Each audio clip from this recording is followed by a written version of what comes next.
Imagine two people starting the same journey at the same time. They have similar opportunities, similar resources, and even similar levels of intelligence.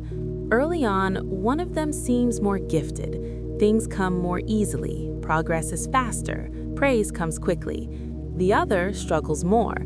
Progress is slower, setbacks are frequent.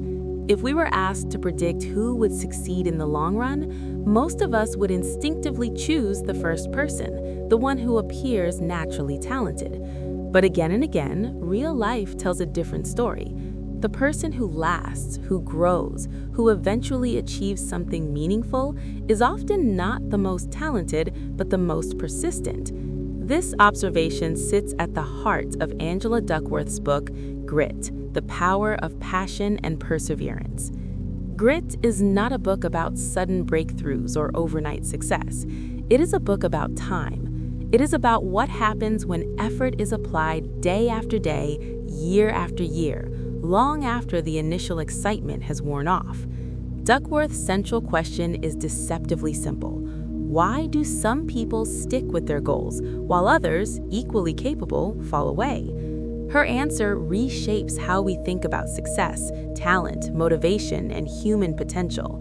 What follows is a deep exploration of how the book explains its ideas, weaving together research, stories, and psychological insight into a single, cohesive argument. Angela Duckworth begins by grounding the concept of grit in her own life experience. Before becoming a psychologist, she worked as a management consultant and later as a teacher. In both roles, she noticed a pattern that troubled her assumptions.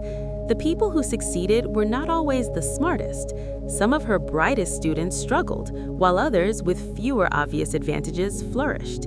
As a teacher, she watched students with modest test scores outlast and outperform peers who initially seemed destined for success. These observations sparked a question that would shape her career. If intelligence and talent are not enough, what else is at work? This curiosity led Duckworth into psychology, where she began studying traits that might explain long-term achievement. Through years of research, she arrived at the idea of grit, which she defines as the combination of passion and perseverance toward long-term goals. Importantly, this definition already challenges common misunderstandings. Passion, in this context, does not mean intense emotion or constant excitement. Perseverance does not mean blind stubbornness.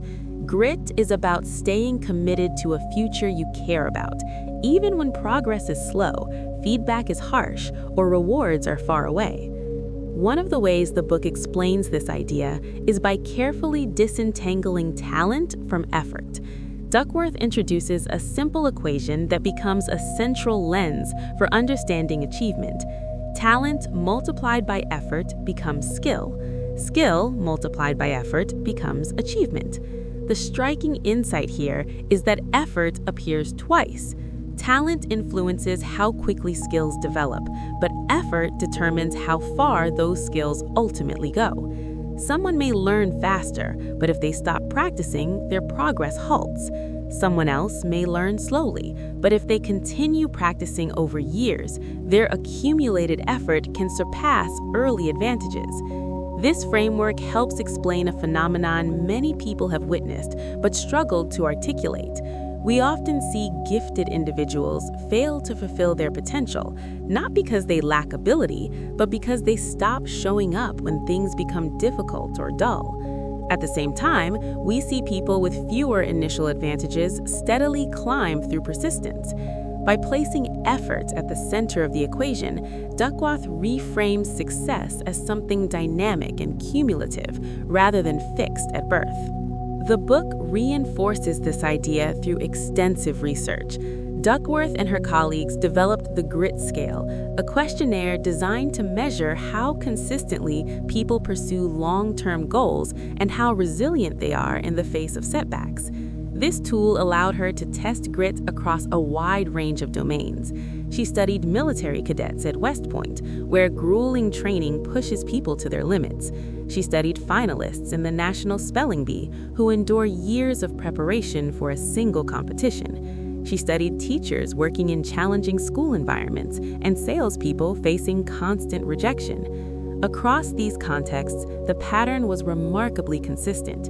Grit predicted who stayed, who persisted, and who ultimately succeeded, even when controlling for intelligence, physical ability, or prior experience. This does not mean talent is irrelevant, but it does mean talent alone is not decisive. The book uses these findings to move grit from a motivational slogan into a measurable psychological trait with real-world consequences. Another major way grit explains its ideas is by redefining passion. Many people believe passion is something you discover suddenly, like a lightning bolt. You find your calling and motivation flows effortlessly from that moment on. Duckworth challenges this narrative. Through interviews and longitudinal studies, she shows that passion usually develops slowly. People often begin with curiosity rather than certainty. They try different activities, discard some, and deepen others over time. Gritty individuals, according to Duckworth, tend to follow a pattern. First comes interest, sparked by exposure rather than destiny. Then comes practice, where skill deepens and commitment grows. Over time, this practice leads to purpose, as people connect their work to something beyond themselves. This process can take years. By presenting passion as something cultivated rather than found, the book removes a common excuse for quitting. Not feeling passionate at the beginning is not a failure. It is normal. This perspective is especially powerful because it normalizes struggle. If passion were purely emotional intensity, then boredom or frustration might signal that something is wrong. But if passion is consistency over time, then difficulty becomes part of the path rather than a reason to abandon it. The book repeatedly emphasizes that gritty people are not endlessly enthusiastic. They're simply unwilling to give up on what they've chosen to care about. Perseverance, the second half of grit, is explored through stories of failure and resilience.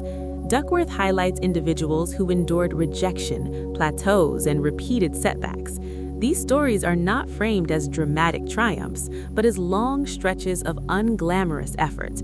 Musicians practicing scales, athletes training through injury, writers facing years of rejection letters. In each case, success is shown as the result of continued engagement long after external rewards disappear. The book makes a subtle but important distinction between perseverance and obstinacy. Grit does not mean refusing to change anything. It means holding on to a core goal while being flexible about the methods used to reach it. Gritty people adjust strategies, seek feedback, and learn from failure. What they do not do is abandon their long-term vision at the first sign of discomfort.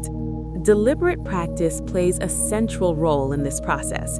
Drawing on the work of psychologist Anders Ericsson, Duckworth explains that improvement doesn't come from mere repetition.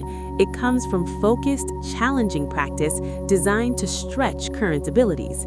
Deliberate practice is mentally demanding. It involves clear goals, immediate feedback, and attention to errors. It is often unpleasant, which is why many people avoid it. By highlighting deliberate practice, the book demystifies excellence. Elite performance is not portrayed as a product of magical talent, but as the result of thousands of hours spent working at the edge of one's abilities. This reinforces the central theme that effort compounds over time. It also explains why grit is necessary. Without perseverance, deliberate practice becomes impossible because few people enjoy being consistently confronted with their limitations. Purpose adds another layer to the explanation. Duckworth shows that gritty people often connect their work to something larger than personal success. This does not mean they start with altruistic motives. Purpose often evolves. A person may begin practicing a skill for personal enjoyment or achievement. Over time, as competence grows, they begin to see how their work can benefit others. This sense of contribution strengthens commitment and makes perseverance more sustainable. The book presents purpose as a source of fuel during difficult periods. When progress slows or recognition fades, meaning helps people continue. Purpose transforms effort from a burden into a contribution. By framing purpose as something that develops, the book again avoids idealized narratives. Meaning is not always present at the beginning. It is often discovered through engagement rather than introspection. Hope is another psychological ingredient Duckworth identifies as essential to grit. Hope, in this context, is not blind optimism. It is the belief that effort can improve outcomes. This aligns closely with the concept of a growth mindset, the idea that abilities can be developed through effort and learning. Gritty individuals tend to interpret setbacks as information rather than as evidence of personal inadequacy. Failure becomes a signal to adjust, not a verdict on worth. The book explains hope through stories of people who persist despite repeated disappointment. What distinguishes them is not that they avoid discouragement, but that they recover from it. They maintain a belief that tomorrow's effort can be better than today's.